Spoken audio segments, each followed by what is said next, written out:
All right, examples 9 and 10 are a sum of cubes. 10 is the difference of cubes. They have the same pattern. There's just a difference in the signs. So what I want to remind you of, and again we saw this towards the end of Algebra 2 last year, if we have x cubed plus or minus y cubed, x cubed plus or minus y cubed, the factored form is x plus or minus y. Wait a moment. Try to write plus minus, keep writing plus y. Plus or minus y. Okay? The first object is just x plus or minus y. And then the second parentheses is going to be x squared minus plus xy plus y squared. I'll give you guys a second to digest what I just wrote up there. Maybe write it down on your paper if you wish. A couple things that come to mind that typically, again, we saw this in Algebra 2, but it's something we touched on one time, this symbol here, this minus plus symbol. And what I want you to see is that when you have a plus or minus in a formula, and there's another plus or minus, that just means the sign stays the same. When you have a minus plus, it means you change the sign. The other thing is the trick to factoring a sum or difference of cubes is that the first parentheses creates the second parentheses. So once I've written down that first parenthesis, I don't even look at the problem anymore. I'm simply looking at this to create this. It's the first object squared, the two objects multiplied, the second object squared. It's a lot like the squaring a binomial rule we learned yesterday that we went over. That was x squared plus 2xy plus y squared. There's no 2 on this one. All right? But it's very similar to that.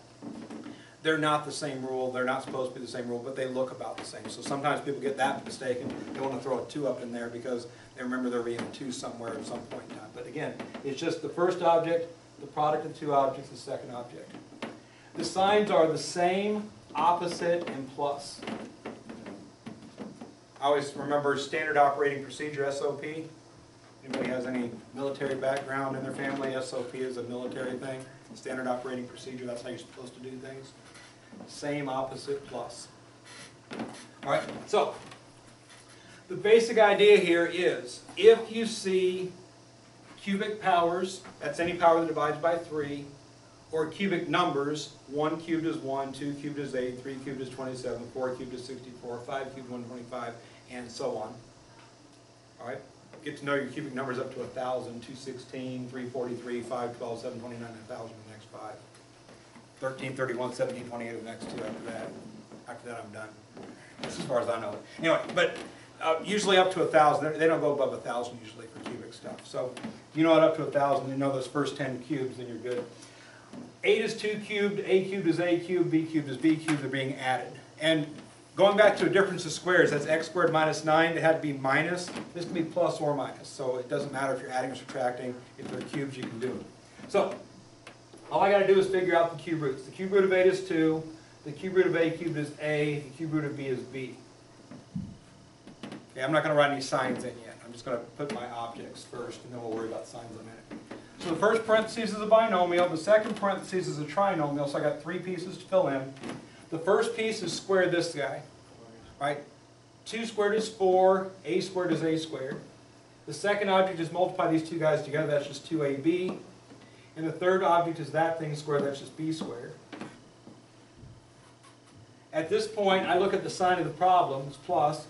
I get the same sign, the opposite sign, and plus. And now it's factored. Right? That's how you factor a sum of cubes. It's a pattern. It's one that you have to get used to and accustomed to. Once you know it and you're good at it, you're going to get the right answer every time. But it's not something you can just invent. That's how you do it. You practice it. You get to the point where you understand where all this stuff's coming from, and you do it correctly enough that eventually you just write the factored form when you see it.